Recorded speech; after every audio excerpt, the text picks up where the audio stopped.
ଶେଷରେ ଜୀବନ ଯୁଦ୍ଧରେ ହାରିଗଲେ ସୌମ୍ୟଶ୍ରୀ। ସୌମ୍ୟଶ୍ରୀଙ୍କ ଜୀବନ ଦୀପ ଲିଭିଗଲା। ତାଙ୍କୁ ନେଇ ରାଜ୍ୟରେ ରାଜନୀତି ଚାଲିବ। ବିରୋଧୀ ଏହାକୁ ନେଇ ସରକାରଙ୍କୁ ଘେରିବେ। ସରକାର ନିଜ ପକ୍ଷ ରଖିବ। ବିରୋଧୀଙ୍କ ସମୟରେ ଘଟିଥିବା କାରନାମାକୁ ଉଜାଗର କରିବ। ମାତ୍ର କ'ଣ ମିଳିଲା ମେଧାବୀ ଛାତ୍ରୀ ସୌମ୍ୟଶ୍ରୀ ବିଶୀଙ୍କୁ? ପାଠ ପଢ଼ିବାକୁ ଆସିଥିଲେ, ଅନେକ ସ୍ୱପ୍ନ ଦେଖିଥିଲେ। ମାତ୍ର ଶିକ୍ଷାର ମନ୍ଦିର ଭିତରେ ନ୍ୟାୟ ନ ପାଇ ନିଜ ଦେହକୁ ଦାହ କରିଦେଲେ। ଗୋଟିଏ ଖ୍ୟାତନାମା ସ୍ୱୟଂଶାସିତ ମହାବିଦ୍ୟାଳୟର ଛାତ୍ରୀ ଥିଲେ ସୌମ୍ୟଶ୍ରୀ। ସରକାରୀ ଦଳ ସହିତ ସମ୍ପୃକ୍ତ ଛାତ୍ର ସଂଗଠନ ସହିତ ଜଡ଼ିତ ରହିବି। ଯଦି ଗୋଟିଏ ଜୀବନକୁ ବଞ୍ଚାଇବାରେ ଆମ ବ୍ୟବସ୍ଥା ଅକ୍ଷମ, ତେବେ କାହାକୁ ଭରସା କରି ବଢ଼ିଲା ଝିଅକୁ କଲେଜ ପଠାଇବେ ବାପା ମା? ରେବତୀକୁ ନେଇ ସାମାଜିକ ସଂସ୍କାର ଆଣିଥିବା ଫକୀରମୋହନଙ୍କ ନାମରେ ନାମିତ କଲେଜରେ ଆଜି ସମୟରେ ବି ଯଦି ଜଣେ ଝିଅ ନ୍ୟାୟ ନ ପାଇ ଜୀବନ ହାରିଲା, ତେବେ ରାଜ୍ୟର ବ୍ୟବସ୍ଥାକୁ ନେଇ ପ୍ରଶ୍ନ ଉଠିବା ସ୍ୱାଭାବିକ ନୁହେଁ କି? ସରକାର ଯିବେ, ସରକାର ଆସିବେ, ମାତ୍ର ସୌମ୍ୟଶ୍ରୀ ପାଇଲା କ'ଣ? 19 ବର୍ଷର ବଢ଼ିଲା ଝିଅକୁ ହରେଇ ବାପା ମା କ'ଣ ପାଇଲେ? ନିଜ ଦେହରେ ନିଆଁ ଲଗାଇବା ପରେ ଯେଉଁ ନେତା ପ୍ରଶାସନ ଏତେ ତତ୍ପର ହୋଇପଡ଼ିଲା, କାଶ ଏତେକ ଅସହାୟ ସୌମ୍ୟଶ୍ରୀର ଅଭିଯୋଗ ପାଇବା ପରେ ଯଦି ନେତା ସରକାର ଏବଂ ପ୍ରଶାସନ ସକ୍ରିୟ ହୋଇଥାନ୍ତେ, ଆଜି ହୁଏତ ଏଭଳି ଦୁଃଖଦ ଘଟଣାରେ ଓଡ଼ିଶାର ଲୋକଙ୍କ ଆଖିରୁ ଲୁହ ବହି ନଥାନ୍ତା। ବଞ୍ଚି ଯାଇଥାନ୍ତା ଗୋଟିଏ ଅମୂଲ୍ୟ ଜୀବନ। ଦୀର୍ଘ ମାସ ଧରି କଲେଜର ଅଧ୍ୟାପକ, ପୁଣି ତଦନ୍ତ କମିଟିଠୁ ଆରମ୍ଭ କରି ଅଧ୍ୟକ୍ଷ ପର୍ଯ୍ୟନ୍ତ ସମସ୍ତଙ୍କ ସହିତ ଲଢ଼ିଥିଲେ। ଏପରିକି ବାଲେଶ୍ୱର ସାଂସଦ ପ୍ରତାପ ଷଡ଼ଙ୍ଗୀଙ୍କୁ ମଧ୍ୟ ଭେଟିଥିଲେ ସୌମ୍ୟା। ଟ୍ୱିଟ୍ କରିଥିଲେ ମୁଖ୍ୟମନ୍ତ୍ରୀ, କେନ୍ଦ୍ର ଶିକ୍ଷାମନ୍ତ୍ରୀ, ରାଜ୍ୟ ଉଚ୍ଚଶିକ୍ଷା ମନ୍ତ୍ରୀ ସୁରଜ ସୂର୍ଯ୍ୟବଂଶୀ ପର୍ଯ୍ୟନ୍ତ। ମାତ୍ର କେହି ବି ତାଙ୍କ ସମସ୍ୟାର ସମାଧାନ ପାଇଁ ସକ୍ଷମ ହୋଇନଥିଲେ। ଶେଷରେ ନିଜ ଜୀବନକୁ ବାଜି ଲଗାଇଦେଲେ ପୀଡ଼ିତା। 12 ଜୁଲାଇ ମଧ୍ୟାହ୍ନରେ ଫକୀରମୋହନ କଲେଜ ଅଧ୍ୟକ୍ଷଙ୍କ ଅଫିସ ସାମ୍ନାରେ ନିଜ ଦେହରେ ପେଟ୍ରୋଲ ଢାଳି ନିଆଁ ଲଗାଇଦେଲେ। ନ୍ୟାୟ ପାଇଁ ଆତ୍ମହତ୍ୟା କଲେ ସୌମ୍ୟା। ସୌମ୍ୟଶ୍ରୀ ବିଶୀ। ବାପା ଗୋଟିଏ କଲେଜର କିରାନୀ ଅଛନ୍ତି। ଘର ବାଲେଶ୍ୱର ଜିଲ୍ଲା ଭୋଗରାଇ ବ୍ଲକ ପଳାସିଆ ଗାଁରେ। ଫକୀରମୋହନ କଲେଜରେ ଇଣ୍ଟିଗ୍ରେଟେଡ୍ ବିଇଡିର ଛାତ୍ରୀ। ନିଜେ ଜଣେ ସେଲ୍ଫ ଡିଫେନ୍ସ ଟ୍ରେନର। ଏବିଭିପି ଛାତ୍ର ସଂଗଠନର ନେତୃତ୍ୱ ନେଉଥିଲେ ସୌମ୍ୟା। ଛାତ୍ରୀ ଜଣକ 2 ଜୁଲାଇରେ ତାଙ୍କ ଉପରେ ନିର୍ଯାତନା ହୋଇଥିବା ଅଭିଯୋଗ କରିଥିଲେ। ସେ ଅଭିଯୋଗ କରିଥିଲେ ଯେ ଶିକ୍ଷା ବିଭାଗର ଏଚଓଡି ତାଙ୍କୁ ଗତ 8 ମାସ ଧରି ନିର୍ଯାତନା ଦେଇ ଆସୁଛନ୍ତି। ଏପରିକି ସେ ଏହା ସହ୍ୟ କରିନପାରି ନିଜ ଜୀବନ ନେବାକୁ ଚେଷ୍ଟା କରିଥିବା ଗଣମାଧ୍ୟମକୁ କହିଥିଲେ। ଏହି ଅଭିଯୋଗ ପରେ କଲେଜ ପ୍ରିନ୍ସିପାଲ କହିଥିଲେ ଯେ ନିରପେକ୍ଷ ତଦନ୍ତ ପରେ ଉପଯୁକ୍ତ କାର୍ଯ୍ୟାନୁଷ୍ଠାନ ନିଆଯିବ। କଲେଜରେ ଅନ୍ତରୀଣ ତଦନ୍ତ କମିଟି ଗଠନ କରାଯାଇ ତଦନ୍ତ କରାଯାଇଥିଲା, କିନ୍ତୁ ତାହା ତାଙ୍କ ସପକ୍ଷରେ ଯାଇନଥିଲା। ଏଣୁ ସେ ନ୍ୟାୟ ପାଇଁ ନିଜ ଦେହରେ ପେଟ୍ରୋଲ ଢାଳି ଆତ୍ମହତ୍ୟା ଉଦ୍ୟମ କରିଥିଲେ।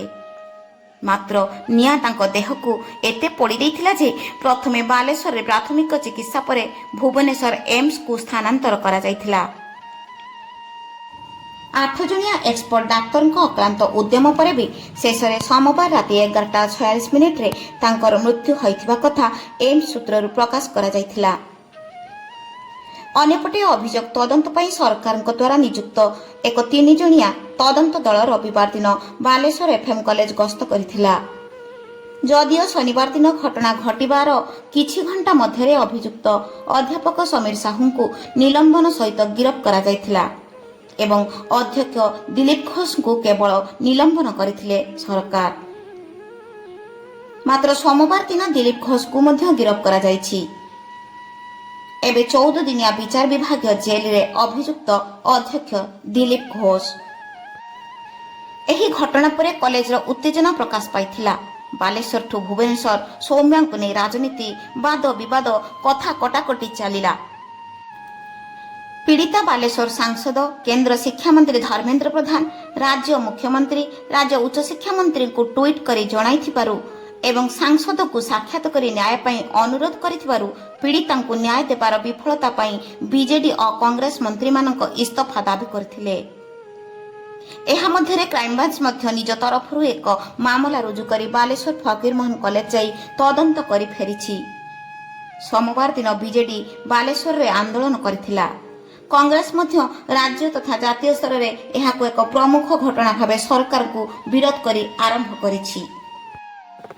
ଉଚ୍ଚଶିକ୍ଷା ମନ୍ତ୍ରୀ ସୂର୍ଯ୍ୟବଂଶୀ ସୁରଜ, ମୁଖ୍ୟମନ୍ତ୍ରୀ, କେନ୍ଦ୍ର ଶିକ୍ଷାମନ୍ତ୍ରୀ, କଂଗ୍ରେସର ପ୍ରତିନିଧି ଦଳ, ବିଜେଡିର ପ୍ରତିନିଧି ଦଳ ସହିତ ରାଜ୍ୟପାଳ ରାଷ୍ଟ୍ରପତି ଦ୍ରୌପଦୀ ମୁର୍ମୁ ମଧ୍ୟ ଓଡ଼ିଶା ଗସ୍ତରେ ଏମ୍ସର ସମାବର୍ତ୍ତନ ଉତ୍ସବର ଯୋଗ ଦେବାକୁ ଆସି ପୀଡ଼ିତାଙ୍କ ପରିବାରକୁ ଭେଟିଥିଲେ। ସରକାର କହିଛନ୍ତି କି ଏହି ମାମଲାରେ କଠୋର କାର୍ଯ୍ୟାନୁଷ୍ଠାନ ଗ୍ରହଣ କରାଯିବ। ମାତ୍ର ବିରୋଧୀ ନ୍ୟାୟିକ ତଦନ୍ତ ଦାବି କରିବା ସହିତ ବିଜେପି ନିଜ ଛାମୁଆ ସଂଗଠନର ଜଣେ ଝିଅକୁ ନ୍ୟାୟ ଦେବାରେ ବିଫଳ ହୋଇଥିବା ବେଳେ ରାଜ୍ୟରେ ମହିଳାକୁ କି ସୁରକ୍ଷା ଦେବ ସେ ନେଇ ପ୍ରଶ୍ନ କରିଛନ୍ତି। ଶେଷରେ ସୋମବାର ବିଳମ୍ବିତ ରାତିରେ ପୀଡ଼ିତାର ମୃତ୍ୟୁ ପରେ ଏମ୍ସ ପରିସରରେ ଉତ୍ତେଜନା ସୃଷ୍ଟି ହୋଇଥିଲା। ପୀଡ଼ିତାର ଶବକୁ ରାତି ଅଧିଆ ପୋଷ୍ଟମର୍ଟମ କରିବାକୁ ନେଇ ବିଜେଡି ଓ କଂଗ୍ରେସର କର୍ମୀ ନାରାବାଜି କରିଥିଲେ। ଆଇନ ଶୃଙ୍ଖଳା ପରିସ୍ଥିତିକୁ ଆଖି ଆଗରେ ରଖି ରାତିରେ ପୋଷ୍ଟମର୍ଟମ କରାଯାଇଥିଲା। ରାଜ୍ୟ ଉପମୁଖ୍ୟମନ୍ତ୍ରୀ ପ୍ରଭାତୀ ପରିଡ଼ା, ବିଧାୟକ ଆକାଶ ଦାସ ନାୟକ, ବାବୁ ସିଂ ସହିତ ଏବିଭିପିର କର୍ମୀ ଏମ୍ସ ପରିସରରେ ଉପସ୍ଥିତ ଥିଲେ। ବିଜେଡି ଓ କଂଗ୍ରେସର କର୍ମୀ ହରତାଳ କରିଥିଲେ। ପ୍ରଶାସନ ପୀଡ଼ିତାଙ୍କ ଶବକୁ ପୁରୀ ନେଇ ସ୍ୱର୍ଗଦ୍ୱାରରେ ଦାହ କରିବାକୁ ଚାହୁଁଥିଲେ, କିନ୍ତୁ ବିରୋଧୀଙ୍କ ବିରୋଧ ଏବଂ ସୌମ୍ୟଶ୍ରୀଙ୍କ ବାପା ମାଙ୍କ ଅନୁରୋଧ କ୍ରମେ ତାଙ୍କ ନିଜ ଗାଁ ବାଲେଶ୍ୱର ଜିଲ୍ଲାର ଭୋଗରାଇ ବ୍ଲକକୁ ନେବାର ପ୍ରକ୍ରିୟା ଆରମ୍ଭ ହୋଇଥିଲା। ସୌମ୍ୟଶ୍ରୀଙ୍କ ଅନ୍ତିମ ସଂସ୍କାର ନିଜ ଗାଁ ଭୋଗରାଇ ପଳାସିଆ ଗାଁରେ ହିଁ ସମ୍ପନ୍ନ ହେଲା। ସୌମ୍ୟଶ୍ରୀ ସିନା ଚାଲିଗଲେ, କିନ୍ତୁ ଛାଡ଼ିଗଲେ ଅନେକ ଅସମାହିତ ପ୍ରଶ୍ନ। ଏମିତି କେତେ ଯନ୍ତ୍ରଣା ପାଇଥିଲେ ଯେ ଶେଷରେ ନିଜକୁ ଦାହ କରିବାକୁ ବାଧ୍ୟ ହୋଇଥିଲେ?